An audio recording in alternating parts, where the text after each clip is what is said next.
Espera en línea. Dice Infobae, violación grupal en Palermo, se conocieron las sustancias que consumieron los detenidos. Estamos hablando de lo que algunos dan llamar el ataque en manada, otros dicen que no se debe dialécticamente manejarlo así. La información surge de los estudios toxicológicos, ninguno tenía rastros de metanfetaminas o anfetaminas, que sí fueron encontrados en la víctima, y 4 no habían consumido alcohol. Lo tengo en línea a nuestro amigo Daniel Kipper, especialista en judiciales, digamos en materia judicial aquí en Construcción Plural. Daniel, buenas tardes, ¿cómo va? Fernando, ¿cómo estás vos? Bien, gracias por estar allí. Bueno, a ver, ¿qué se puede decir de todo este tema? Obviamente desde un abordaje jurídico, legal.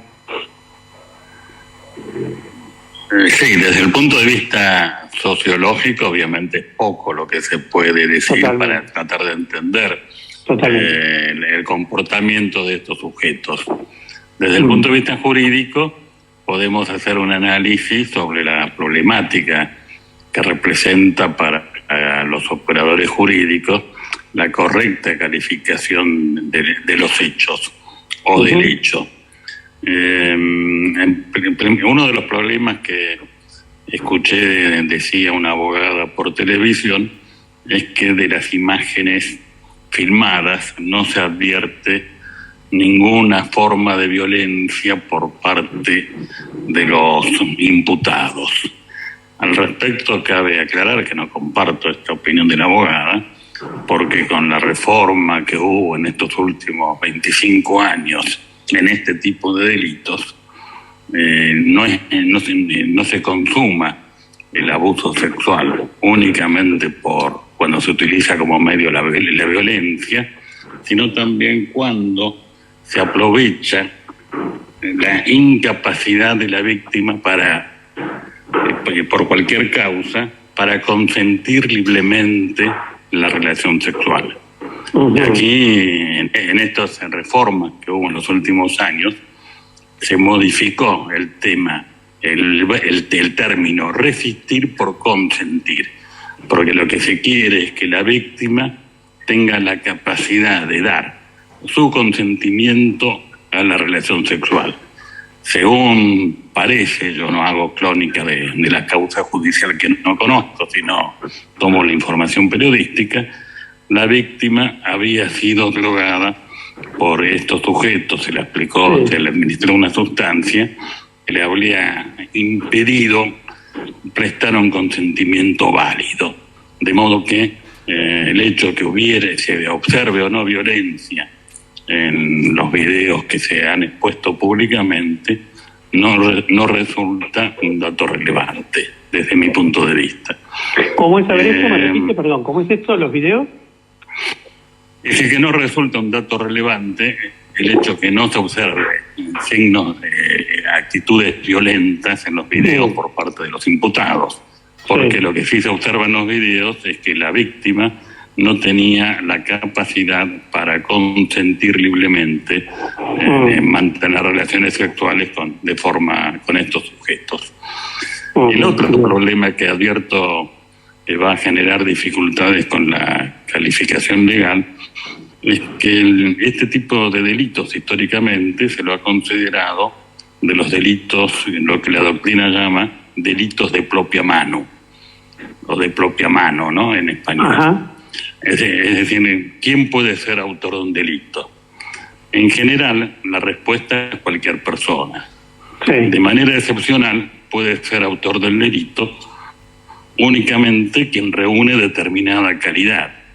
Por ejemplo, hay figuras que hablan del funcionario público o el quebrado, es decir, que aquel que no es funcionario público o que no es quebrado no puede ser autor de la figura delictiva.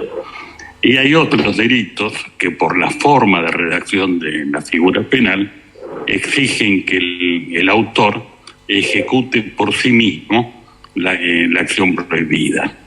Es decir, que si participan en el hecho dos personas, aquí fue mayor el número, y una tiene acceso carnal, ese es autor, y el que observa y colabora con quien mantiene la relación sexual será un partícipe en el delito de otro. No será autor, será partícipe.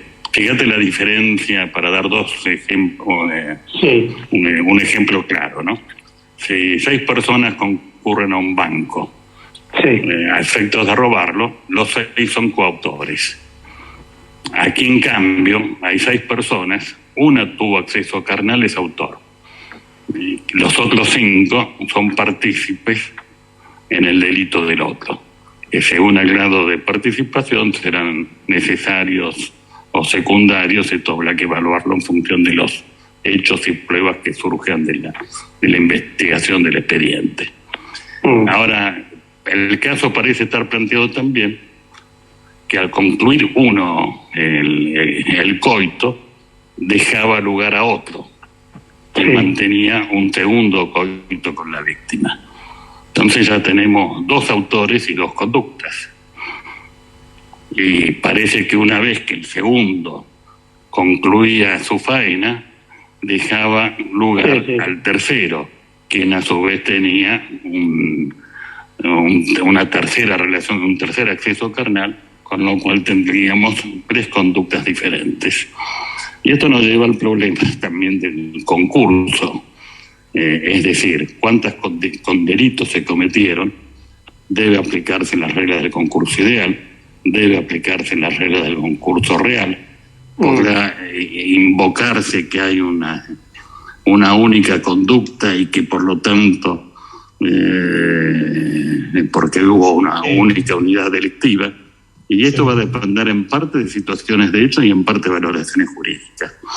Imaginemos que cuando el primer sujeto es decir, cuando los sujetos deciden actuar, es uno el que quería mantener relaciones sexuales con la chica y los otros simplemente pensaban ayudarlo. Y una vez que él concluye su coito, le dice al amigo: vení, ¿por qué no te animás? Hacelo vos ahora. En ese caso no hay unidad de acción y habría claramente pluralidad de conductas que deberían ser reprimidas en función del concurso real. Es decir, que eso sumaría a la pena ya calificada del abuso sexual ultrajante, con acceso carnal y con la participación de 2 o más personas, la circunstancia de que habría un concurso real entre las conductas. Ahora sí, ya que planificaron ab initio una conducta única grupal, ahí la cosa generaría conflictos de interpretación para saber si estamos frente a un concurso o frente a qué tipo de concurso nos encontramos y cómo estimar las penas. En un primer caso se agravaría el hecho por la gravedad de las conductas. En otro caso se deberían considerar tantas conductas como sujetos tuvieron acceso carnal con la chica, y en ese caso habría un concurso real, es decir, que se agravaría, aplicaría el artículo 55 del Código Penal y se deberían sumar las penas conforme a las pautas que establece esta norma, ¿no? Es decir, hay una serie de problemas técnicos jurídicos que en general no se han conversado en los medios, que advierto y que es lo que te estoy exponiendo, ¿no? También es cierto, y esto lo aclaro, que en la tarea judicial, digamos, la fiscal que ahora lleva el caso, lo que está interesada y preocupada es por buscar pruebas de lo acontecido. El debate teórico normalmente sobre cuál es la correcta calificación se hace más bien a partir del juicio oral, o al menos del pedido de elevación a juicio, que es cuando ya hablan elementos suficientes para ver el universo, ¿no? Lo saco por último, para finalizar, Daniel, lo saco y contésteme como siempre hasta donde usted quiera, de lo jurídico. ¿Cómo vio, no sé, ciudadano, si queremos verlo así, la cobertura periodística del caso, digamos? Me interesa saber eso, si usted tuvo alguna percepción, le parece que fue más correcta que otras veces, ¿cómo receptó, digamos, interpeló un poco lo que estuvo viendo, escuchando, leyendo? Bueno, en general creo que la cobertura periodística de este tipo de casos, exhibiendo rostros, nombres, imágenes, etcétera, termina atentando contra el Estado de Derecho, que debe garantizarle a la defensa una imparcialidad absoluta, no condicionar de modo alguno a los operadores jurídicos. Esto es algo bastante tratado en la literatura jurídica y es algo que a mí en línea general me preocupa. Cuando un abogado... Recuperar también el principio de la inocencia, ¿no? Porque resulta que de los 5, 2 no, o 1 no, o ninguno, vamos a poner un caso extremo, no más allá de este caso, o ninguno, y después ya se los escrachó rostro y demás, ¿no? Claro, y que además puede haber conductas diferentes, incluso escuché... Totalmente, sí. Escuché que se quería investigar a un séptimo que se fue, que no estuvo... Sí. Y en verdad el que se fue, ¿qué le vamos a atribuir? Ser conocido, ser amigo, pero no tuvo ningún tipo de participación en el hecho. Deberá eventualmente demostrarse que fue él el que instigó a realizar esa conducta, que sería la única posibilidad que cabe. Sí. El que está tocando la guitarra a unos metros del auto puede ser partícipe primario o partícipe necesario según la conducta que haya desarrollado, ¿no? Es decir, puede ser el típico campana, el que está en la esquina del banco. Esa es una idea periodísticamente que circuló, que había como 2 campanas. Digo, no seguí mucho el caso, pero por lo poco que vi, que había 2, aparentemente que había como un paro orando como campana, ¿no? Claro, pero acá para mí lo determinante es, por un lado, que la chica no pudo consentir libremente el acto por su estado. Al habérsela administrado, el caso es que ella estaba en una parada de colectivo, habla con estos chicos, les suministran una sustancia que la adormece, y a partir de ahí empieza esta historia. También es ultrajante por el lugar en que se realizó el hecho, en la vía pública. Es decir, hay una serie de problemas diversos que deberán considerar los jueces cuando califiquen el hecho, ¿no? Que esto será en la primera oportunidad al dictar la prisión preventiva, que creo que es la resolución que vendrá en pocos días, ¿no? Sí. Bien.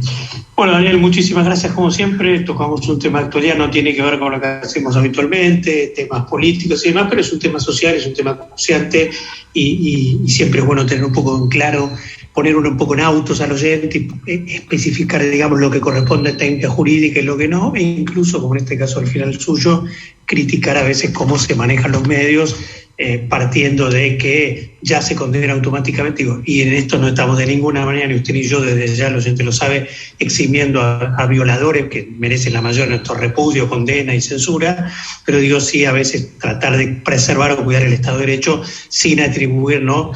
A boca de jarro una acusación, un culpable a alguien que todavía no está sentenciado, ¿no? Así es, el principio de inocencia es una garantía que emerge de tratados internacionales y de nuestra propia Constitución. Y estamos hablando de la Constitución dictada a finales del siglo XIX, de manera tal que no puede hablarse de garantismo ni nada por el estilo, que a veces se utiliza para criticar este tipo de principios, ¿no? Aclaro que me considero garantista y que el garantismo es en definitiva la defensa de los principios constitucionales y supranacionales que emergen de los tratados firmados por la Argentina, ¿no? Sí. Daniel, un gusto como siempre, muchísimas gracias. Un abrazo, Fernando. Abrazo grande. Daniel Kipper, nuestro especialista en materias judiciales aquí en Construcción Plural.